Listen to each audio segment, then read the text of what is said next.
Idamalayar canal അഴിമതി കേസിൽ അപൂർവ വിധിയുമായി തൃശൂർ വിജിലൻസ് കോടതി ഉദ്യോഗസ്ഥരടക്കം 49 പേർ കുറ്റക്കാരാണെന്ന് കോടതി കണ്ടെത്തി.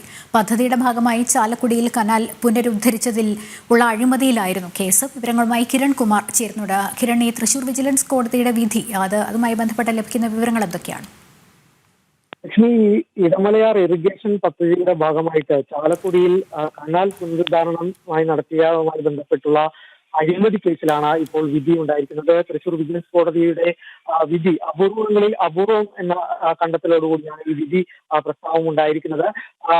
50 പേരെ ഈ കേസിൽ പ്രതിയാക്കി കുറ്റപത്രം സമർപ്പിച്ചിരുന്നത്. ഇതിൽ 49 പേരെയും പ്രതിയാക്കിക്കൊണ്ടാണ് പ്രതികളാണ് എന്നുള്ളൊരു കണ്ടെത്തലാണ് കോടതിയുടെ ഭാഗത്തു നിന്നും ഉണ്ടായിരുന്നത്. ഈ അഴിമതിയുടെ ഭാഗമായിട്ട് സർക്കാരിന് 1,05,00,000-ലധികം രൂപയുടെ നഷ്ടമുണ്ടായി എന്നുള്ളൊരു കണ്ടെത്തലാണ് കോടതിയുടെ ഭാഗത്തു നിന്നും ഉണ്ടായത്.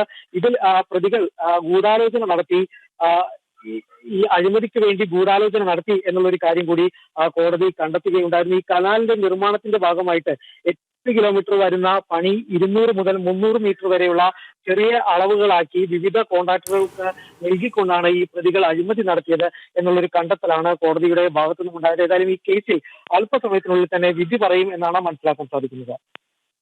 ശരി, കിരണാണ് വിവരങ്ങൾ നൽകിയത്.